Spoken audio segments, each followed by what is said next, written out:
Hello, आवाज़ आ रही है क्या? ऑडिबल? Hello hello. ऑडिबल? हाँ अब भैया। ओके, स्वाति, सुष्मिता। हाँ सर। ठीक है, गोविंद बच्चा नहीं हाँ आया है। सर। एक सेकंड रुको। स्वाति, तुम गायब कहाँ थे भाई? तुमको कॉल भी किया था।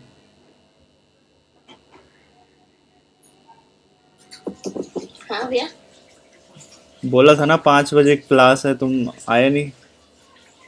भैया मुझे लगा 3 बजे थी तो मैंने मैसेज नहीं देखा।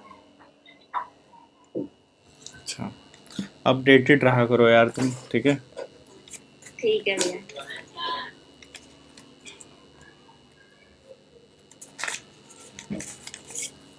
एक सेकंड रुकना, एक गोविंद रह गया है।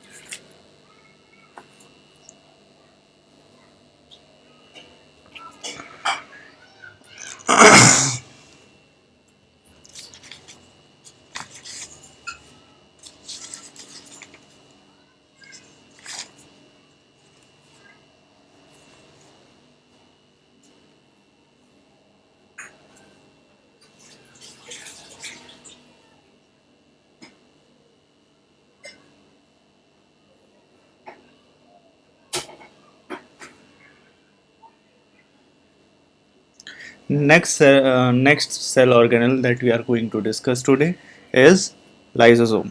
ठीक है, तो कॉपी पेन निकाल लिया है आप लोगों ने और नोट्स बनाना चालू कर दो। ठीक है, हम लोग क्या डिस्कस कर रहे हैं? लाइसोसोम।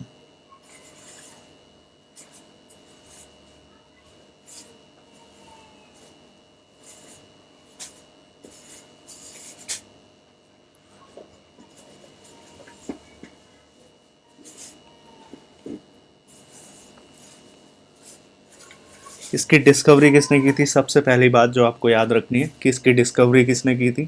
तो the scientist was Christian D due. was discovered by Christian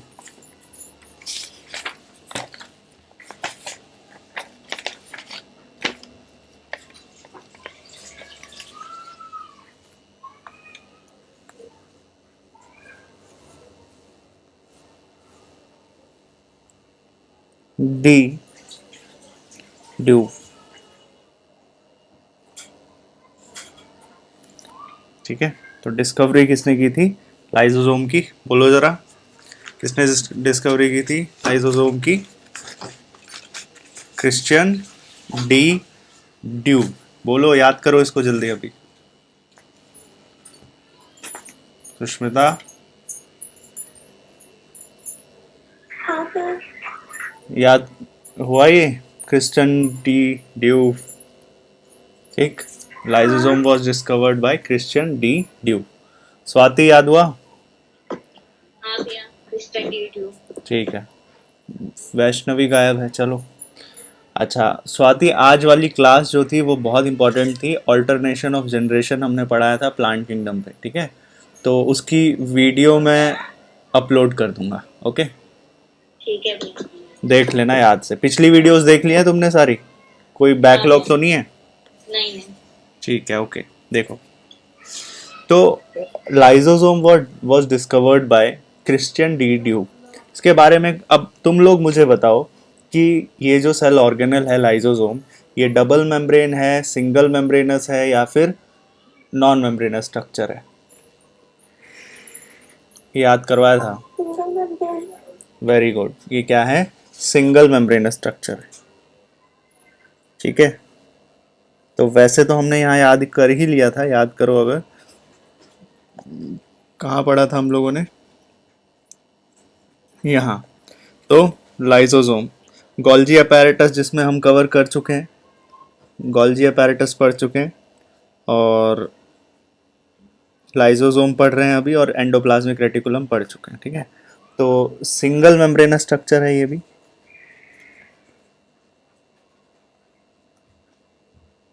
single membrane organelles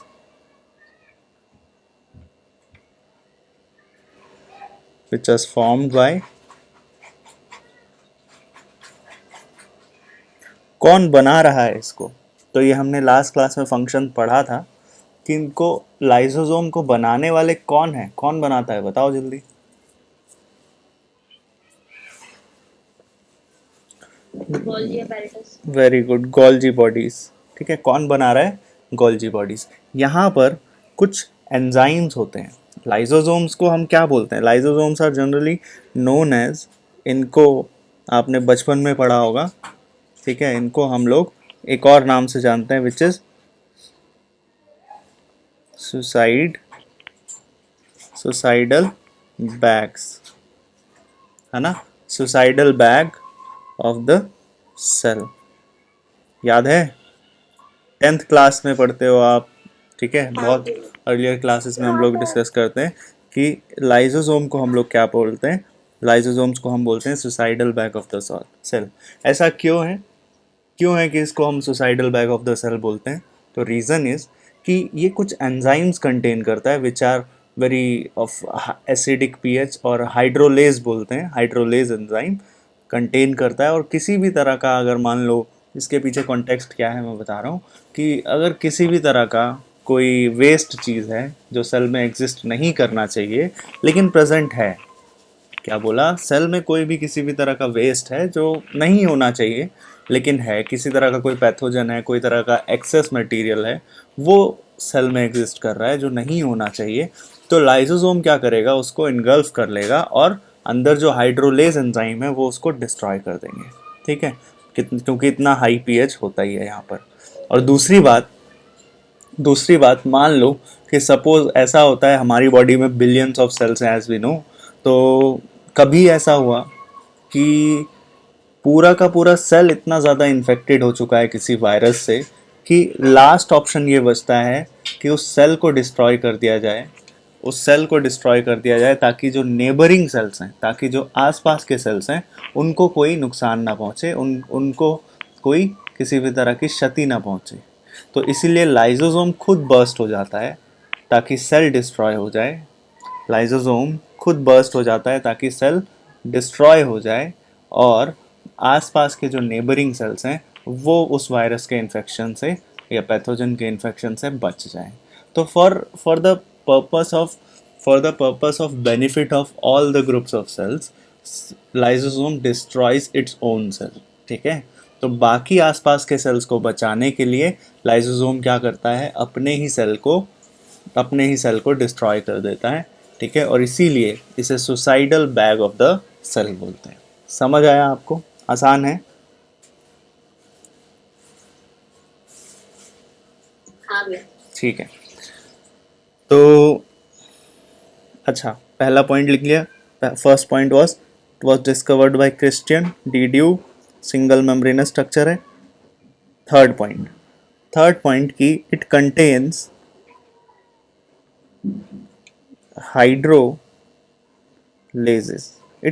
hydrolases working at, जो कि बहुत लो पीएच पर काम करता है, which is high pH, which is acidic pH, working at acidic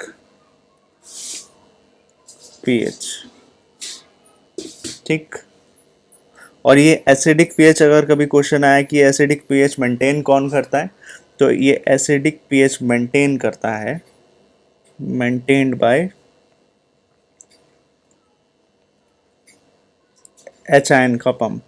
ठीक है, एच आयन जब आते हैं तो जितना ज़्यादा आपने केमिस्ट्री में पढ़ा होगा, जितना ज़्यादा एच आयन आएंगे पीएच क्या होगा? एसिडिक या बेसिक?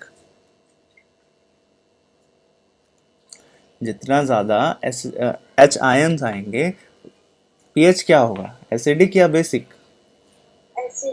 एसिडिक। और OH से? हाँ, तो यहाँ पर एच आयन आ रहे हैं, राइट? तो जब यहाँ एच आयन आ रहे हैं तो जो यहाँ का इन्वायरमेंट है वो क्या होने लगेगा? एसिडिक होने लगेगा। ठीक है, एसिडिक होगा। Okay, look, next thing is primary lysosome. Primary lysosome.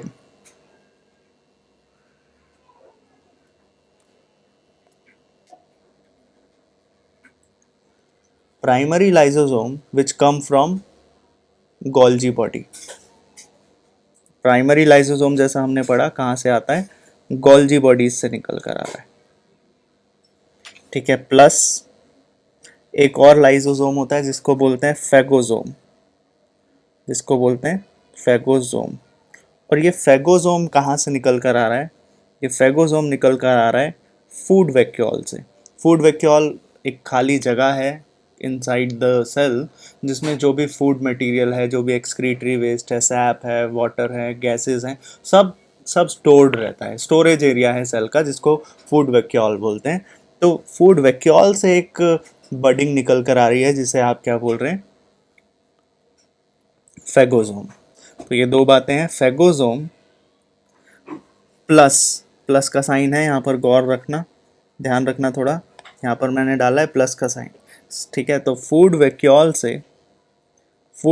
से आया फेगोसोम और गोल्जी बॉडी से आया प्राइमरी लाइसोसोम। दोनों मिलके यानी कि प्राइमरी लाइसोसोम और फेगोसोम मिलके एक स्ट्रक्चर बनाते हैं और इसे आप क्या बोलते हैं,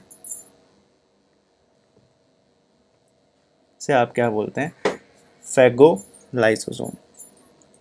ठीक है, तो ये याद रखना, फेगो आधा वर्ड इसका यूज कर लिया फेगो और आधा इसका लाइसोसोम, तो फेगो लाइसोसोम, इसको क्या बोल देते हैं, फेगोलाइसोसोम। चलो, फेगोलाइसोसोम को अगर डिफाइन करना हो तो ये क्या है, इट इज रेजिडुअल, खाली बॉडी है जिसके पास एक पिगमेंट होता है ब्राउन एजिंग कलर का जिसको लिपोफिस्चिन कहते हैं, फिट्सिन कहते हैं। ठीक है, तो ये याद रखना कि इसके पास एक रेजिडुअल बॉडी है, ये रेजिडुअल मतलब खाली, और इसके पास जो पिगमेंट है, कौन सा पिगमेंट है,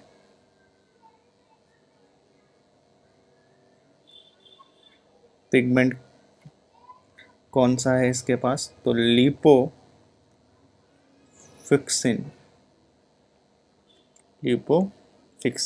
विच इज इन ब्राउन कलर। कैसे कलर में है, तो ब्राउन कलर में।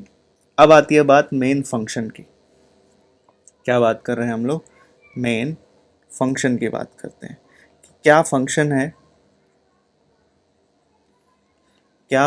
है लाइसोसोम का, है ना। तो बेसिक बात तो मैंने आपको बताई दी थी, कॉन्टेक्स्ट सारा बताई दिया था, सुसाइटल बैक क्यों बोलते हैं। फिर भी इन बिट्स ऑफ पीसेस आपको क्या याद रखना है इन टर्म्स, ऑप्शन में क्या सेलेक्ट करना है आपको, इट हेल्प्स इन फर्स्ट। दो ही बातें आपको ऑप्शंस में मिलेंगी, ठीक है, और इसी पे सेलेक्ट करना है। क्या मिलेगा लिखा हुआ, इंट्रासेलुलर डाइजेशन, ये एक फंक्शन दिखा हुआ दिखेगा, intracellular digestion. Second autophagy, second is autophagy, तो ये दो फंक्शन है, ध्यान रखना। ठीक, और एक बात यहाँ पर जो ह्यूमन के केस में तो नहीं है लेकिन फंक्शन तो है ही, तो याद रखना, मेटामॉर्फोसिस समझते हो आप, मेटामॉर्फोसिस समझते हो, मतलब मेटा, हाँ राइट, बटरफ्लाईज भी करते हैं, है ना। कैटरपिलर से बटरफ्लाई का बनना या टैडपोल से फ्रॉग का बनना, ये जो मॉर्फोलॉजिकल चेंज है इसको बोलते हैं मेटामॉर्फोसिस। तो टैडपोल से जो फ्रॉग बना है इसके मेटामॉर्फोसिस में helps in Metamorphosis of tadpole into frogs. ठीक है, कैसे, तो अगर आप नोटिस करो तो टैडपोल कुछ इस तरह के दिखते हैं, स्पर्म जैसे दिखते हैं, ये क्या है नोटिस, हाँ ये नोटिस किया है क्या कि टैडपोल कैसे दिखते हैं, ये स्पर्म जैसे दिखते हैं, स्पर्म जैसे दिखाई देते हैं। तो ये स्पर्म जो है वो मैच्योर फ्रॉग में कट हो जाती है, और इसको कट कौन कर रहा है? इज कटेड बाय, या डिजॉल्व हो जाती है या डाइजेस्ट हो जाती है एक एंजाइम की वजह से, और उस एंजाइम का नाम क्या है? Cathepsin enzyme. इसी वजह से जो एडल्ट फ्रॉग होते हैं उनमें पूंछ नहीं देखने को मिलती है। क्यों? क्योंकि कैथेप्सिन एंजाइम डाइजेस्ट कर देता है, digest its tail to turn into adults. तो ये फैक्ट है, ठीक है, ये फैक्ट है, ध्यान रखना। तो कैथेप्सिन एंजाइम इज इंपॉर्टेंट, और ये कैथेप्सिन एंजाइम गैस करो कौन रिलीज कर रहा होगा? Cathepsin enzyme is released from lysosome, ठीक है, लाइसोसोम रिलीज कर रहे हैं।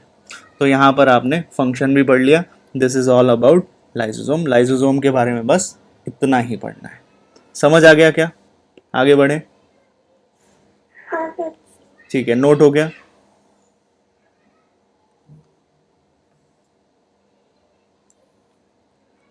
नोट हो गया? ओके, देखो नेक्स्ट थिंग इज वैक्यूल। तो वैक्यूल मैंने बताया ये स्टोरेज एरिया है, ठीक है, गोडाउन समझ लो इसे, सेल का गोडाउन है ये।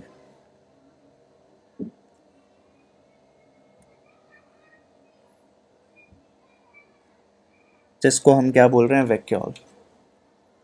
अब वैक्यूल के बारे में बताओ, याद करवाया था मैंने, ये क्या है? सिंगल मेम्ब्रेन है, डबल मेम्ब्रेन है, कैसा है?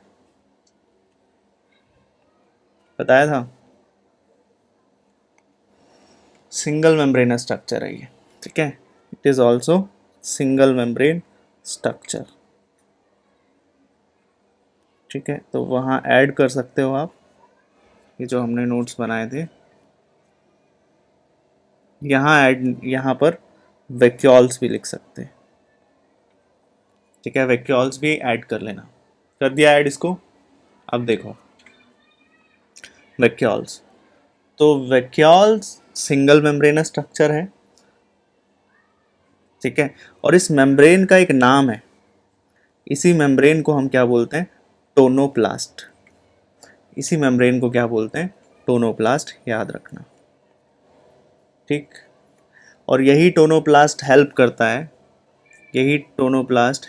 है इन जनरेटिंग टर्जर प्रेशर। अब किसी को याद है टर्जर प्रेशर?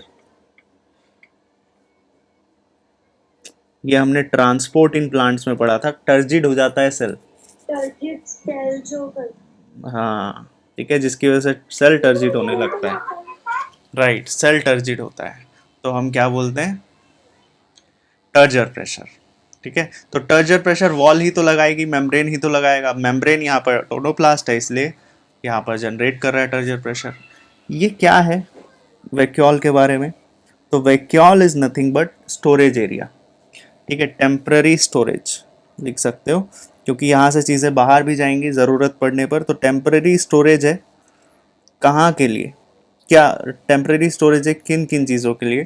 तो इसके अंदर वाटर है, सैप बताया मैंने, सैप होता है सॉल्यूशन, ठीक है, and there are some excretory products, there are some excretory product inside the vacuole, ठीक है। तो वो सब कहाँ पर है? वैक्यूल के अंदर है। अगर मैं ह्यूमन सेल की बात करूं, या मैं बात करूं अगर प्लांट सेल की, तो प्लांट सेल में वैक्यूल का साइज बहुत कम होता है, क्योंकि स्टोरेज एरिया की ज़रूरत नहीं पड़ती है खास।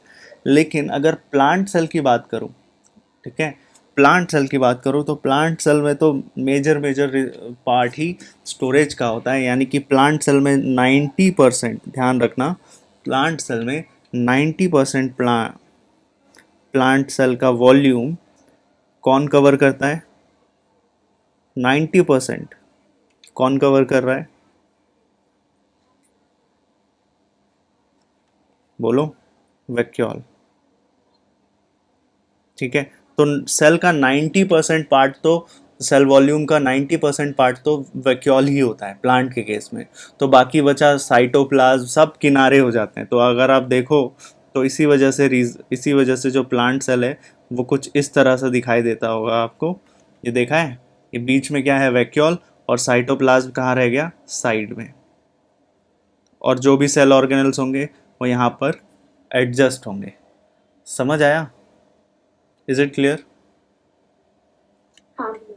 नेक्स्ट थिंग, अगर आपने सुना हो कि amoeba amoeba has a property, amoeba has a property to what, to do phagocytosis, है ना, जिसकी मदद से वो क्या कर सकता है, खाना, जो भी फूड मटेरियल है उसको इनगल्फ कर सकता है। तो अब इसके पीछे क्या रीज़न है कि उसका जो वैक्यूल है वो काफ़ी ज़्यादा कॉन्ट्रैक्टाइल है, कॉन्ट्रैक्ट कर सकता है। इसी रीज़न से कि वो जो भी फूड मटेरियल आसपास होता है उसको वो इनगल्फ कर लेता है। तो अमीबा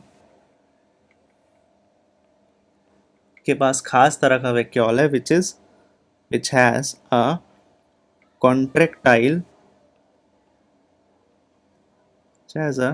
कॉन्ट्रैक्टाइल वैक्यूल। ठीक, प्रोटिस्टा के पास भी फूड वैक्यूल होता है, याद रखना। प्रोटिस्टा हैव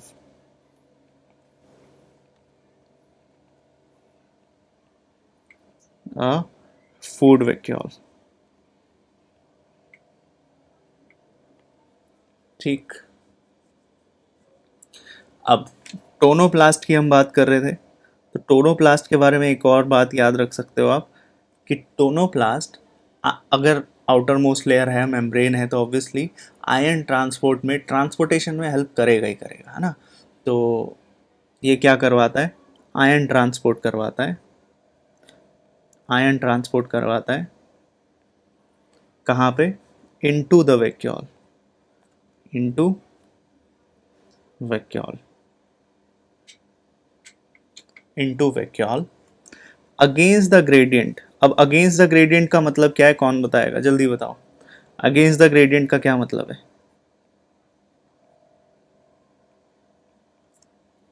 बोलो।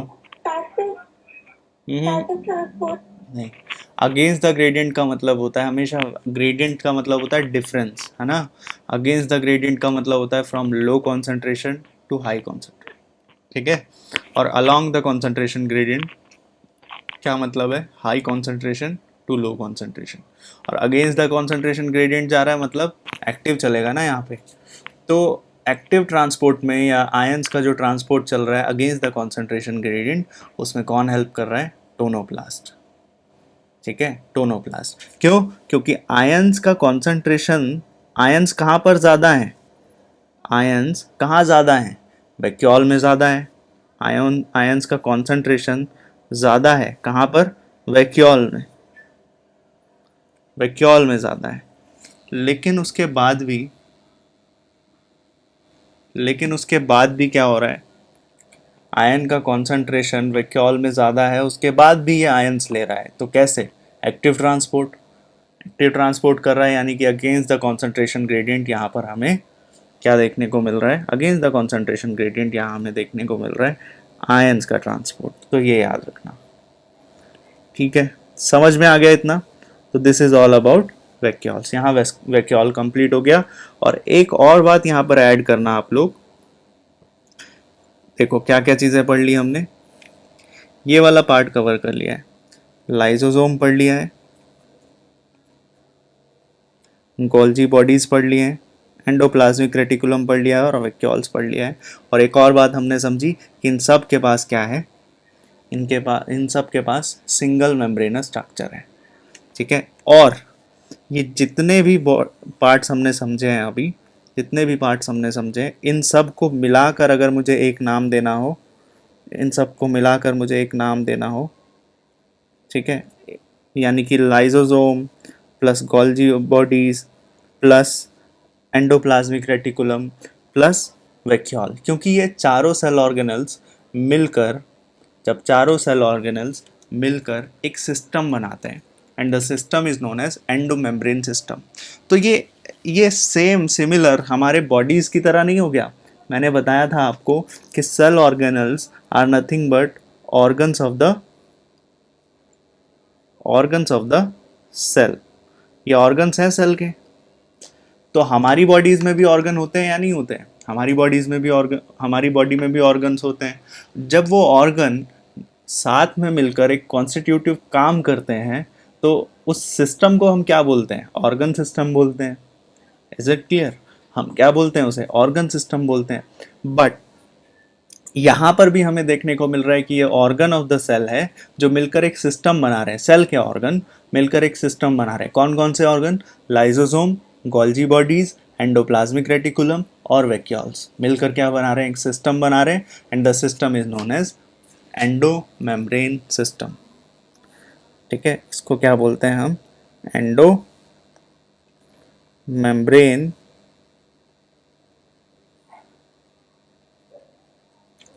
सिस्टम। Endomembrane system.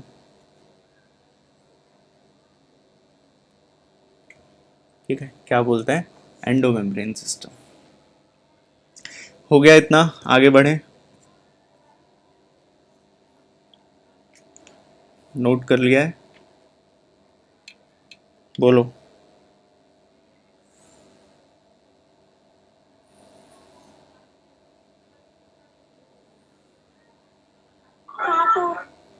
ठीक है, बाकी नोट हो गया है?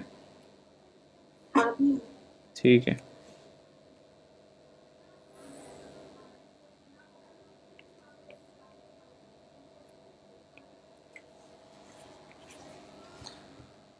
देखो mitochondria. Next cell organelle we are going to discuss is mitochondria. तो mitochondria power house of the cell, visible inside, visible easily under the microscope. Microscope में अगर आप देखोगे तो माइटोकॉन्ड्रिया आराम से दिखाई देगा। ठीक है, इसका डायग्राम भी कुछ कुछ हमने बनाया था। तो mitochondria looks like this part. ठीक है, तो माइटोकॉन्ड्रिया कैसा दिखाई देता है? ऐसा। ये है माइटोकॉन्ड्रिया। ठीक है,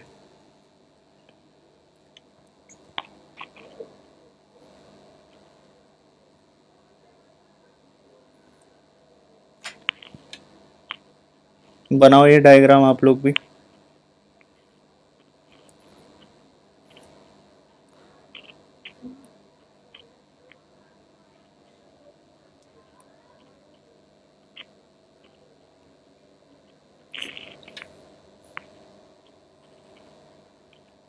माइटोकॉन्ड्रिया। तो माइटोकॉन्ड्रिया की डिस्कवरी किसने की थी? सबसे पहली बात तो it was discovered by scientist called Kolliker. ठीक है, साइंटिस्ट का नाम क्या है? Kolliker. Golgi bodies was discovered by, क्या बताया था? Lysosome was discovered by Christian de Duve और mitochondria is discovered by Kolliker. ठीक है, याद रखना। तो नेक्स्ट, अच्छा इसका नाम जो है, इसका टर्म, ये तो डिस्कवरी बताया, इसका टर्म माइटोकॉन्ड्रिया क्यों रखा गया? किसने रखा इसका नाम माइटोकॉन्ड्रिया? तो इसका नाम माइटोकॉन्ड्रिया रखा है किसने? माइटोकॉन्ड्रिया नाम रखा है, साइंटिस्ट का नाम है बेंडा। क्या नाम है? बेंडा। तो बेंडा ने ये टर्म दिया था। ठीक, एक और नाम बोला जाता है माइटोकॉन्ड्रिया के लिए एंड विच इज कॉन्ड्रियोजोम। तो कहीं कॉन्ड्रियोजोम पढ़ लो आप तो उसका मतलब भी क्या होता है? माइटोकॉन्ड्रिया। ठीक है, कॉन्ड्रियोजोम का मतलब भी क्या होता है? माइटोकॉन्ड्रिया, कॉन्ड्रियोजोम। ठीक है, कॉन्ड्रियोजोम या फिर बायोब्लास्ट। तो there is very interesting story about mitochondria. Mitochondria के बारे में एक काफ़ी इंटरेस्टिंग स्टोरी है। स्टोरी क्या है? बोला जाता है कि ये माइटोकॉन्ड्रिया शुरुआत में सेल्स में एग्जिस्ट करते नहीं थे। अब सोचो, it is very shocking to know कि इतना इम्पॉर्टेंट पार्ट किसी भी सेल का, प्लांट सेल के लिए तो बहुत इंपॉर्टेंट है एरोबिक रेस्पिरेशन या एनारोबिक रेस्पिरेशन, ठीक है।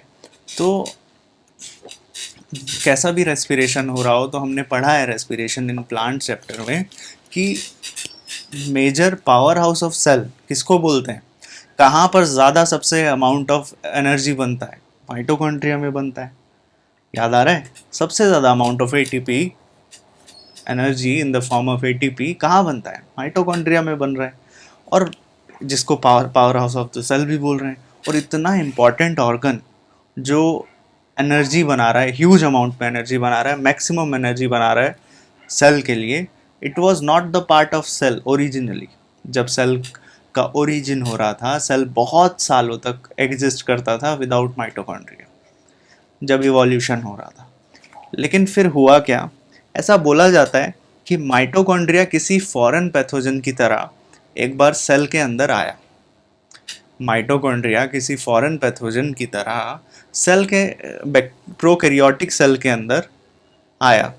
जब ये प्रोकैरियोटिक सेल के अंदर एक माइटोकॉन्ड्रिया एंटर किया, तो उस प्रोकैरियोटिक सेल को ये पता चला कि it is giving energy to the cell. और जब एनर्जी मिलने लगी उस प्रोकैरियोटिक सेल को, तो obviously it was not harming the cell, किसी तरह का कोई हार्म नहीं कॉज कर रहा था ये होस्ट सेल को, उस प्रोकैरियोटिक सेल को जिसमें ये माइटोकॉन्ड्रिया एंटर किया एज डिफरेंट एंटिटी। लेकिन फिर क्या हुआ, जब सेल को ये पता लगा कि it is not harming, instead ये एनर्जी दे रहा है, तो सेल ने डिसाइड किया इसको हम अडेप्ट करते हैं, और सेल ने माइटोकॉन्ड्रिया को अडेप्ट किया। और आने वाली जितनी भी जनरेशन आई सेल की, प्लांट सेल की, एनिमल सेल की, सब में हम देखते हैं कि माइटोकॉन्ड्रिया देखने को मिलता है, ठीक है। तो this is the story behind. ऐसा ही, अब इसका क्या प्रूफ है, हम ऐसे कैसे बिना प्रूफ के बोल सकते हैं कि mitochondria was not part of originally cell, कि अगर आप नोटिस करो तो जो सेल होता है, जो ओरिजिनल सेल है, कोई भी यूकैरियोटिक सेल की अगर आप बात करो, तो यूकैरियोटिक सेल में एक पर्टिकुलर जेनेटिक मटेरियल होता है, डीएनए बोलते हैं जनरली, तो उसका पर्टिकुलर एक डीएनए है। लेकिन माइटोकॉन्ड्रिया का एक सेपरेट डीएनए है, और माइटोकॉन्ड्रिया का सेपरेट डीएनए होना हमें ये बताता है, कि mitochondria was not originally part of the cell. समझ आई ये कहानी? सुष्मिता, स्वाति, वैष्णवी, समझ आ रहा है? ओके ओके ओके ओके, ठीक है। और ये ऐसी ही सेम कहानी आप सुनते हो किसके बारे में? प्लास्टिड्स के बारे में, जो हम इसके बाद पढ़ेंगे, ठीक है। तो mitochondria and plastids were not originally the part of cell का पार्ट नहीं थे, बाद में ऐड हुए, ठीक है। बाद में जब सेल को लगा कि भाई ये तो फायदेमंद बात है, तो उन्होंने उसे अडेप्ट कर लिया, बस ये बात है, ठीक है। अब आगे देखते हैं। तो अब आप मुझे बताओ, ये माइटोकॉन्ड्रिया डबल मेम्ब्रेन स्ट्रक्चर है या सिंगल मेम्ब्रेन स्ट्रक्चर है? डबल मेम्ब्रेन स्ट्रक्चर है, ठीक है। अब क्योंकि ये डबल मेम्ब्रेन स्ट्रक्चर है, सबसे पहले इसके साइज की बात करते हैं। तो it is 0.2 to 1.0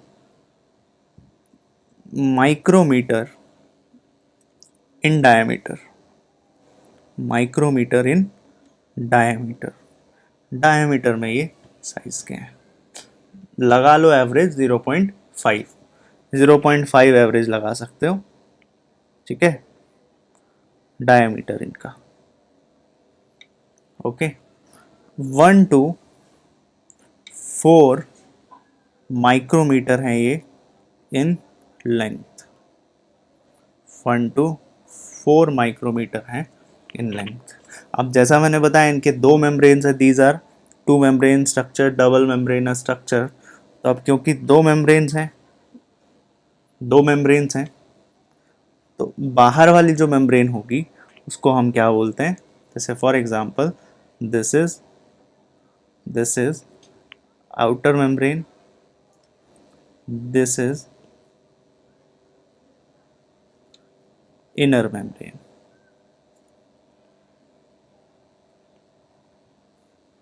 This is inner membrane. तो दो मेम्ब्रेन है यहाँ पर, आउटर मेम्ब्रेन और inner membrane. Outer membrane and inner membrane. Outer membrane is more permeable. Outer membrane is more permeable.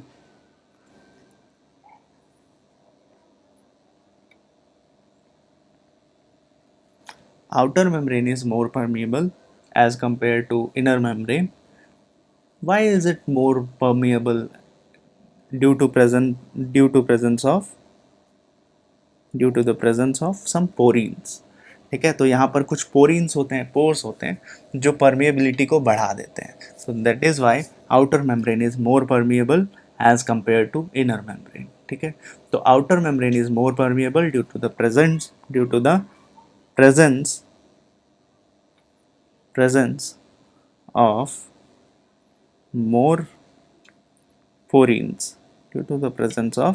more porins. ठीक, तो पोरिन्स वर्ड याद रखना कि पोरिन्स होने की वजह से ये ज़्यादा परमिएबल है. ठीक है, मोर परमिएबल. अच्छा, वहीं अगर हम बात करते हैं किसकी, इनर मेम्ब्रेन की, तो inner membrane is selectively permeable.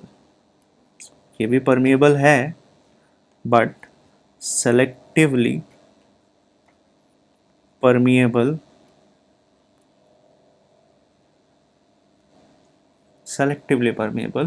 Membrane. Inner membrane में अगर आप यहाँ डायग्राम पर फोकस करो तो इनर मेम्ब्रेन में आपको कुछ ऐसा इनफोल्डिंग्स दिखाई देंगे. And these infoldings are nothing but, इन्हीं इनफोल्डिंग्स को हम क्या बोलते हैं, क्रिस्टे. ठीक है, इन्हीं इनफोल्डिंग्स को क्या बोलते हैं, क्रिस्टे. ओके, तो दीज इनफोल्डिंग्स, अब ये इनफोल्डिंग्स किसके पास हैं, ऑब्वियसली इनर मेम्ब्रेन के पास हैं. ठीक है, तो यहाँ लिखोगे आप, here are some cristae, here are some infoldings which is known as cristae, जिसको हम क्या बोलते हैं, क्रिस्टे बोलते हैं. अब क्रिस्टे का होने का पर्पस क्या है, अगर आपसे पूछा जाए वाई दे आर एग्जिस्टिंग, तो इसका पर्पस है कि this is increasing the surface area, surface area of what, surface area of inner membrane और surface area of mitochondria. Okay, तो ये माइटोकॉन्ड्रिया का सरफेस एरिया बढ़ा रहा है. नेक्स्ट फर्दर हम इसी में थोड़ा सा डिस्कस करते हैं इनर मेम्ब्रेन में ही. तो इनर मेम्ब्रेन के पास दो पार्टिकल्स होते हैं, ये हमने पढ़ा हुआ है रेस्पिरेशन इन प्लांट में. अगर आप नोटिस करो तो इनर मेम्ब्रेन के पास दो चीज़ें हैं, F0 और F1 पार्टिकल. कुछ सुना सा लग रहा है या नहीं लग रहा है, अब बोलो कहाँ पढ़ा था ये F0 और F1 पार्टिकल होता है माइटोकॉन्ड्रिया के पास,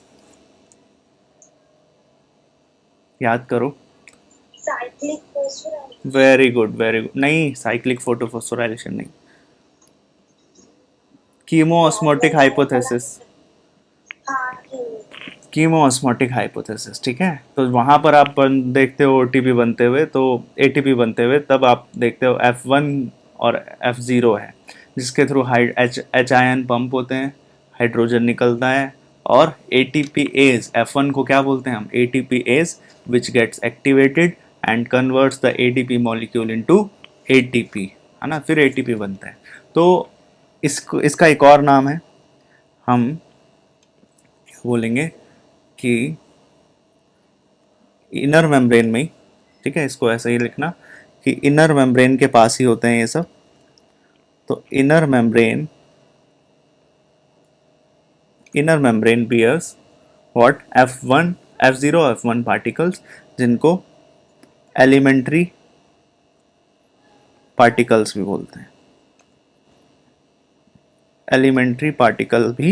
बोलते हैं, जिनको ऑक्सीजोम भी बोलते हैं। इन दोनों को हम क्या बोलते हैं? ऑक्सीजोम्स। ठीक है, ऑक्सीजोम भी बोलते हैं। अच्छा, ये करते क्या है? यहाँ पर आपको पता है, they have what? Enzyme called ATPase enzyme. इनके पास क्या होता है? इनके पास एटीपीएज एंजाइम होता है। और ये एटीपीएज एंजाइम क्या करता है?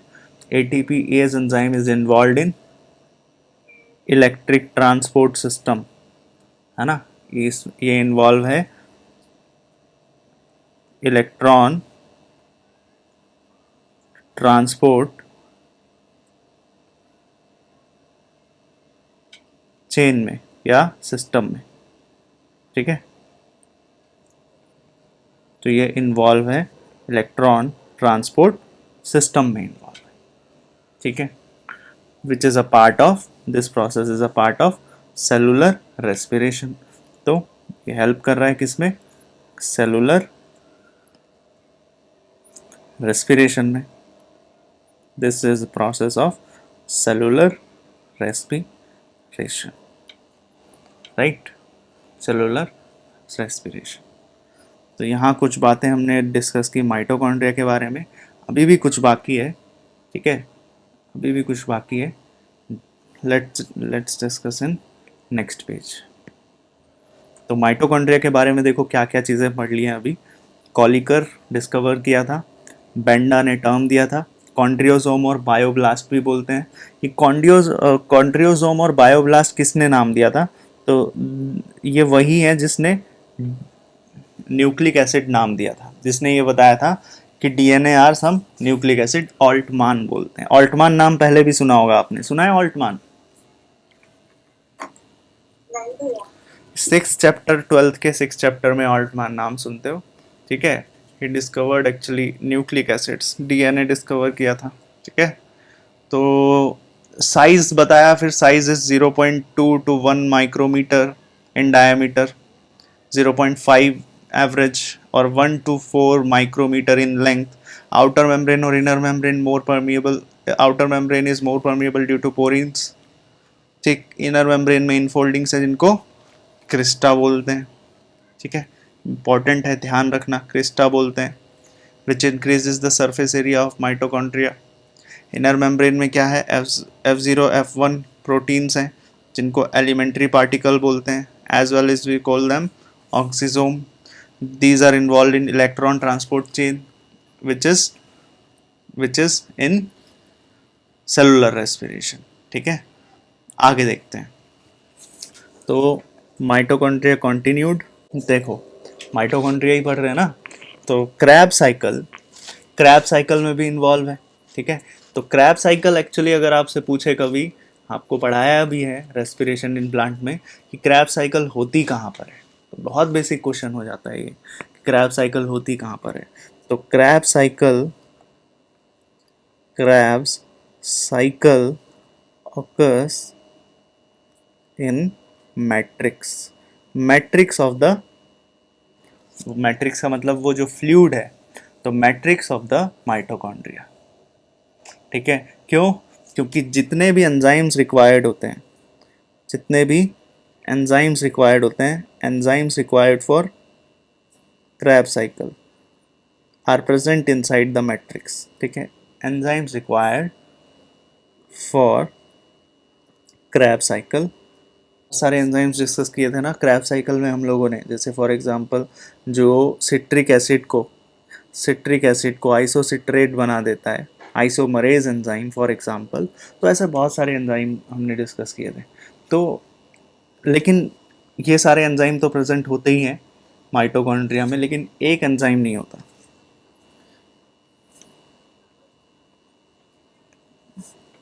प्रेजेंट इन मैट्रिक्स एक्सेप्ट, ये याद रखना एक्सेप्शन है तो इंपॉर्टेंट है। तो एक्सेप्ट वन एंजाइम, कौन सा एंजाइम, अब क्वेश्चन पूछ सकता है कौन सा एंजाइम मैट्रिक्स में एब्सेंट होता है, तो answer should be succinic dehydro dehydrogenase, succinic dehydrogenase, succinic dehydrogenase, ठीक है, succinic dehydrogenase, succinic dehydrogenase is absent. और ये है कहाँ पर फिर, ये है कहाँ पर, इनर मेम्ब्रेन में पाया जाता है। ये कहाँ पाया जाता है, इनर मेम्ब्रेन में पाया जाता है, मैट्रिक्स में नहीं मिलता है, ठीक है। Present in succinic dehydrase, present in the inner membrane, inner membrane. और यही रीज़न है कि हम इसको मार्कर एंजाइम भी बोलते हैं, याद रखना। इसको क्या बोलते हैं, मार्कर एंजाइम, ठीक है। मार्कर एंजाइम का क्वेश्चन आता है तो हमेशा याद रखना, सक्सीनिक डिहाइड्रोजिनेज को हम क्या बोलते हैं, मार्कर एंजाइम बोलते हैं, ठीक है। और जब फिजन होता है, यानी कि दो चीज़ें टूटती हैं, तो कुछ सेमी ऑटोनॉमिक पार्टिकल्स बनते हैं, ठीक। और दे हैव प्रोकैरियोटिक, और इनके पास प्रोकैरियोटिक सिंगल सर्कुलर 70s का डीएनए होता है, कुछ आरएनए पार्टिकल्स होते हैं, और राइबोसोम इनका अपना होता है। तो ये बताना चाह रहा है कि माइटोकॉन्ड्रिया के पास अपना अपना माइटोकॉन्ड्रिया हैव, ठीक है, माइटोकॉन्ड्रिया हैव प्रोकैरियोटिक सिंगल। तो रीजन समझ आया। यहाँ ये प्रूफ है कि ये बताता है, ये वाली लाइन ये प्रूफ बताता है कि mitochondria was not originally the part of cell, ठीक है, ये बाद में अडेप्ट किया गया है। तो prokaryotic single circular 70s DNA, 70s DNA, और कुछ आरएनए पार्टिकल्स भी होते हैं, few RNA particles inside the mitochondria, plus ribosomes भी प्रेजेंट होता है यहाँ पर।